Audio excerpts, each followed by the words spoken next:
I know some people who don't like me personally in my city of Auckland, and unfortunately I'm everywhere, and yeah, it sucks to be them. I don't pay attention to what anyone else says. I just focus on what I want to do. Quote from Ali makes sense to me now. Like, I'm the greatest. I said it before I knew I was, and I was saying it way back then, but didn't care if people believe me or not. I just said it because it made me feel great.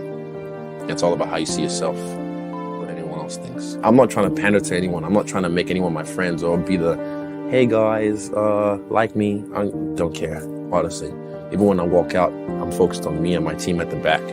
I don't care about anyone, because they're fickle. At the end of the day, they're fickle. I've seen it so many times. When you see one of us rising, you want to tear him down because you feel inadequate and you want to call it humble. I am extraordinarily humble, believe me. But you'll never know that because you never get to know me. Understand this. If you see one of us shining, pump them up, embrace them. Because if they win, we win. If I win, you win. Understand that. We've been doing this for so long. You guys have no idea. You're just welcome to the party. We've been doing this for so long. Like I said, way back, we've been wearing New Zealand on our back all over the world. We have other people coming to our shores and UFC Auckland, and we're going to defend the land. You know what I mean? We love a good fight. This is part of the culture. Straight up. I mean, we're a country of a warrior race, the Modi. This is part of our culture. Growing up in Nigeria was, for me, a blessing, you know? As an adult now, I realize how good I had it back home, because the grass isn't always greener on the other side. And people, you know, as a young person or a small boy, you kind of think, if I go over there, it'd be awesome, it'd be cool. But now as an adult, I'm like, man, I'm trying to go back home now. I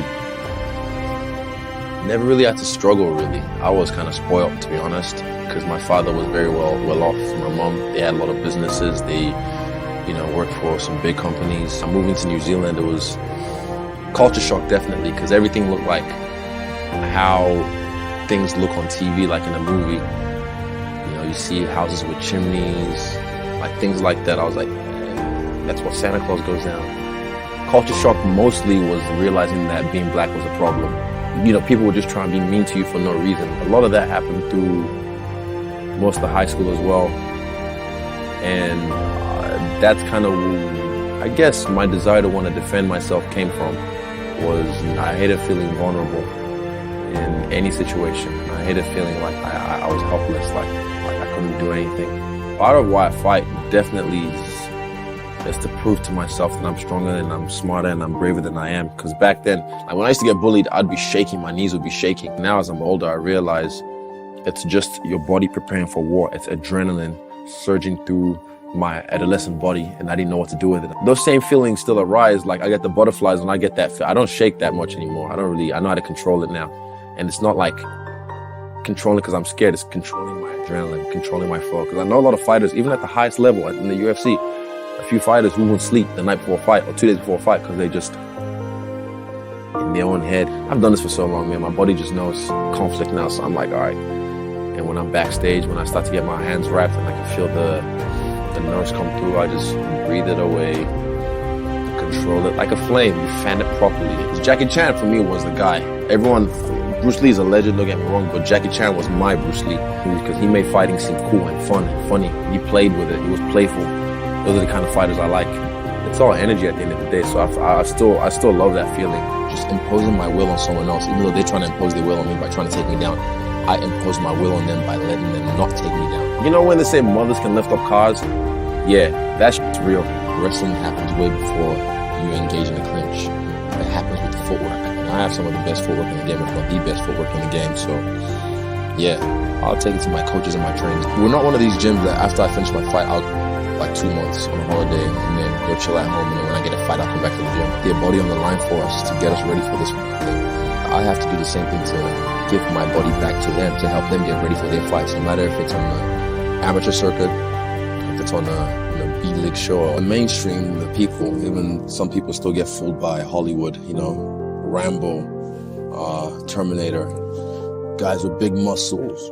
And because I'm so me, I'm just me.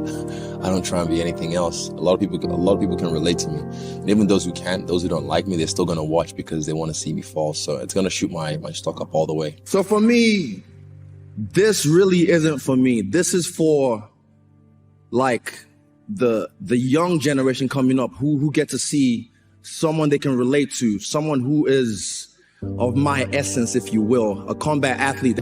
As you evolve mentally, it's just going through the motions of this whole charade with fighting, everything outside of fighting. Recently, I had a metamorphosis again that helped me evolve as a person. This time I used music to create that, to unlock it. And even the last time I did music and dance, but yeah, and that's just me staying true to my core. I created like a hyperbolical time chamber in my car, and I just sat there listening to my old phone tracks I haven't heard in so long, like on my old phone. So I kind of hooked into this part of my mind, and yeah, it was beautiful. It was time to make a change.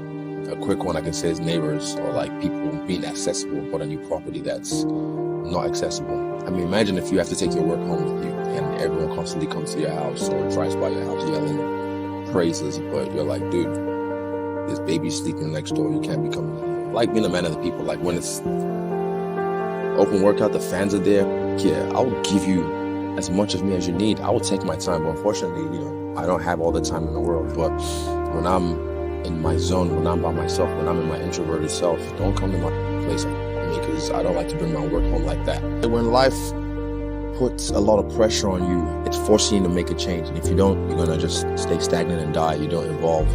So when it happens suddenly. But before that, there's a lot of pressure, outside pressure. And then you're forced to make a change. And then when it happens, it's almost like euphoria, like bliss. For me personally, everyone's is different, I'm sure. But I feel like a vessel, and whatever is giving me that, the messages, the feels, I just roll with it. I never try and question it. After my first one, I started trusting my instincts more, my gut instincts, because they're there for a reason. We don't use them as much because we're in this technological world and whatnot, but we're still the human animal, so you have to trust your instincts and just never fight it, just go with it all the time. You can just tell when life puts pressure on you, you feel like you're under so much stress and you just want to like, it's life trying to force you to make a move, to adjust, to move forward, and it can make you move back. A lot of people fall back, but for me, I had to move forward from that pressure, so I did.